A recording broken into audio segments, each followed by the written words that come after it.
why should we care about butterflies? Well, first of all, I never met anybody that didn't like a butterfly. But why should we care? Well, a butterfly is the true canary in the coal mine, right? If you're not seeing many butterfly species, that means there's something wrong. That's a good indicator that there's something wrong in the environment. On the other hand, seeing a lot of different butterflies means that the environment is healthy. It's pesticide-free, it's chemical-free, and you have a lot of diversity of all the wonderful native plants. So the monarch has been in big trouble over recent years. And unfortunately, it's probably headed to the endangered species list. Why? For a lot of reasons that we'll talk about. One of the main things is the lack of milkweed and a lack of healthy habitat. One of the most amazing migrations and one of the most amazing natural things in the natural world to see thousands of monarchs. And to lose the monarch would be really make us less human, I think. Amazing migration. Imagine a butterfly that big migrating 3,000 miles. It is just incredible to think about. I usually need GPS to go anywhere. And that little butterfly can make a round trip from all the way possibly up in Canada, all the way back to Mexico in the fall. So we can't lose them. We can't lose this incredible butterfly. What's causing the monarch decline? Overlogging in its wintering grounds. It only winters in one area in Mexico every year, and that's really just been discovered recently. It was only in the 1970s that they discovered where the monarch actually went and spent the winter. The loss of milkweed, and especially in the Midwest, where they used a lot of genetically engineered crops, which allows the farmers to spray a lot of Roundup, and the Roundup kills the fields of milkweeds. The millions of acres that used to be milkweed is now no longer there. In our area, I think overuse of pesticides and insecticides, and the lawnmower. We don't have to deal with the GMOs in the crops. We have to deal with the weed whacker and the lawnmower, and indifference of people not caring about keeping up with them. And the latest studies show that even if the monarch could find milkweed, and that's the only plant that monarchs will lay their eggs on. If there's no milkweed, there's no monarchs. Even if they're lucky enough to find the milkweed, if they don't have enough healthy habitat with enough diversity of native wildflowers, then they're not going to make it to Mexico anyway. And the loss of milkweed, the host plant. Again, no milkweed, no monarch butterflies. That is the only thing that they will lay their eggs on. We can't put out a dish of milk for them. We can't put out any cookies for them. They need milkweed to survive. And that's their migration route. So they come up in the spring, through the panhandle, like a funnel through Texas. They have to find milkweed there. And so the next generation, or they lay their eggs and the next generation will come up. It's the fourth generation, the last generation that is migratory. That's the one that is genetically different. That's the one that'll make the trek back to Mexico, if they're lucky enough. So while the monarchs the ones in New Jersey now aren't going to make it back to New Jersey next year, some are going to be lucky enough to make it back to at least the southern United States. And milkweed is beautiful. Everybody should have milkweed in their yard. I mean, it's a beautiful plant. Even though it's called a weed, I know we're afraid of planting things. I don't want any weeds in my yard. But our wildflowers have the name weed, whether they're milkweed or ironweed or Joe Pye weed. We go on and on. And that is the foundation, the true healthy habitat. What our birds and butterflies need to survive are our native plants. And that gives off a beautiful vanilla smell. It's just incredible. It's so important than the flowers of the monarchs are the leaves. That's all they need. That's what they'll lay their eggs on, and that's what that monarch is doing right there. Depositing its eggs usually under the leaves, sometimes on the stems, sometimes even on the flower. Once you have an egg, which is about the size of a point on a pencil, it'll take about 3 to 5 days before they hatch into the caterpillars. Now, what the plant does is emit a latex, which is really toxic. And so that's not what the monarchs are eating. Actually, the plant is trying to rid itself of the monarch caterpillar. But the monarchs know how to cut off the flow of the latex so they can eat the milkweed. It's a very interesting, intricate relationship they have. And if you don't think butterflies are tough, some wise guy said to me one time, "Why do you have butterflies on your arm?" Because they're as tough as nails. Can't be anything tougher than a little delicate butterfly that big going all the way to Mexico. I'm sorry, that's a really tough creature. And so it's a 5 instars, which means it'll shed. It'll grow 5 different times in 9 to 15 days. And increases its body mass 2,000 times the caterpillar in that time frame. So even though you may go to your local buffet, you're still not expanding yourself 2,000 times. That caterpillar is. And then it goes away. It runs away from that plant. It doesn't form the chrysalis on the milkweed. Same with other butterflies. It's going to run somewhere else for safety reasons. It'll attach itself to another plant, form that J, and I think this is the one we got a picture on ironweed, which was nearby. Form that J, and then form the chrysalis, depending on the weather, which will be another 9 to 14 days. In that time, it's tough. Things still eat them. Spiders, birds still eat the eggs. Some birds still try to eat the caterpillars. And so the predation rate is still really high. The survival rate is very low. Maybe 15 to 20%. But if they're lucky enough, that metamorphosis, the most amazing thing in nature, I think, takes place. And that butterfly that you see there actually came out of that chrysalis. Could really help. So this is one of the things I really want you to take home from Butterfly Day.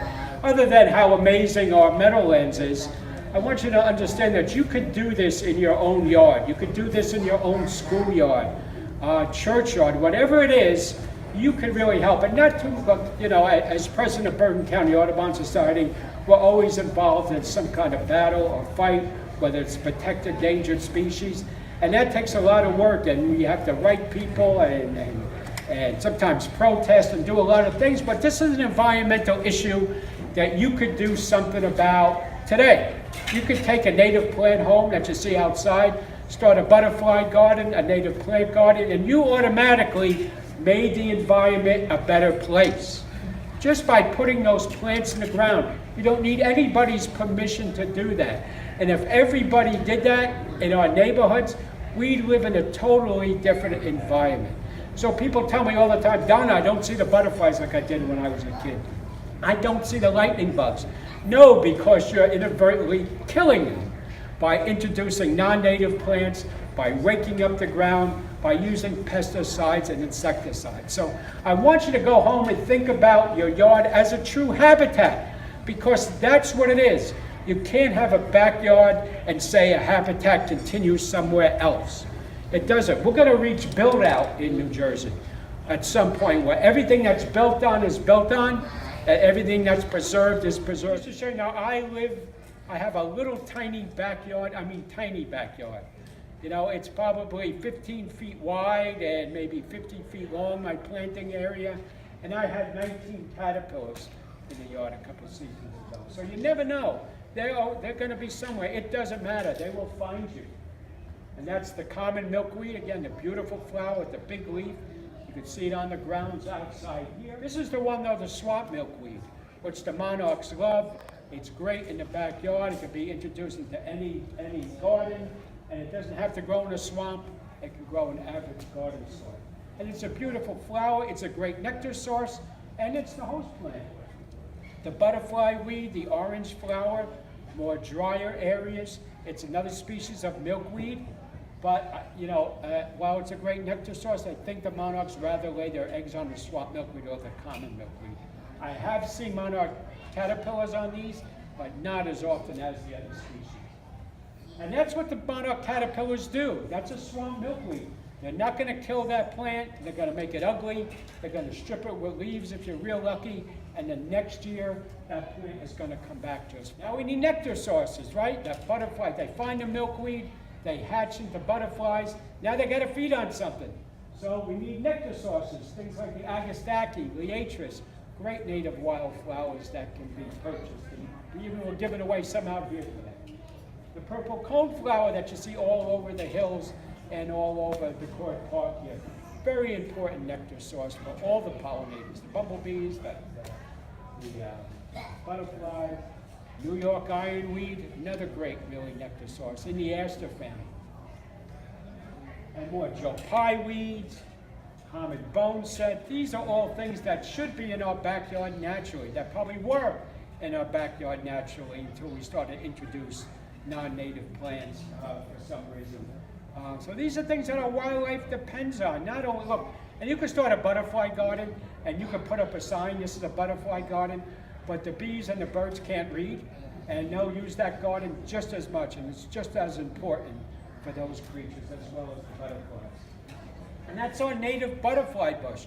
Starting a butterfly garden, you really want to go native, and that's our button bush, which is really a great plant. It can grow in wet areas, dry areas, and your yard will come alive just by planting that shrub. And that's my yard. Like I said, I live in a little. Let's talk about the fall migration for the monarchs, right? So the fourth generation is ready. They want to go south. They have to find the right nectar sources. The goldenrod is one of the most important flowers out there. And that's what we end up cutting down, right? That's what you see along the roadsides. And we kind of relate that to allergies, but it's really not. It's the ragweed that blooms at the same time that bothers your allergies. This guy is just an innocent victim. And there's many different species of goldenrods for the garden. Small ones, tall ones, one that spreads, one that's miniatures. Goldenrod's very important nectar source.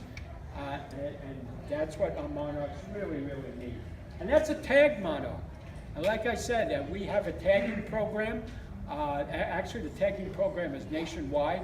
We do it here at Bergen Audubon. They do it here at the Meadowlands and many local nature centers, which is an attempt to track monarch migration and see where they go. And August, and that's Marie. You could talk to Marie. She's outside. She's in charge of our tagging program. And she is excellent at catching those butterflies. And it's harmless. It really doesn't hurt them. You know, they just go about their business and just fly right away. And so the numbers recorded, where they're tagged and when they're tagged, that goes to a central system in the University of Kansas, which keeps track of them. If they're recovered, they let us some milkweed outside, take it home. I'm sure there's some outside. Take some home, plant it wherever you can. And in your parks, urge your local parks to create things like no-mow zones. These are no-mow zones at Overpeck County Park in Bergen County. They're very important to let the wildflowers grow. And right here, this is a restoration that we started here years ago here at the court. And if you're a member of Bergen County Audubon, most of your money is going to restoration projects here and other places around New Jersey, really, not only the county.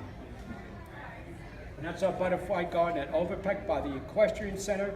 That's actually our oldest restoration project, which has really become just a wonderful place to go. Teaneck Creek, you probably saw Alexa out here at Teaneck Creek. We've been restoring habitat there also. And the New Jersey Botanical Gardens now, we have a butterfly garden and a pollinator garden there too, which is really great to visit, just wonderful places. And so local schools are catching on by planting butterfly gardens and restoring habitat. Great educational programs, and sometimes, that's the only nature that our kids get is in school. And so if you could start a butterfly garden at your school, it's good for people too. When you create these healthy habitats in your yard or wherever they are, it's good for us, right? You're in a toxic-free, pesticide-free area. We're enjoying nature. There's so many studies that show how much nature helps us in our everyday lives. People ask me what the biggest threat is to nature. They say, well, is it climate change? Is it habitat loss? I say, no, it's really a disconnect. That's my biggest fear, is that people start disconnecting from nature more and more.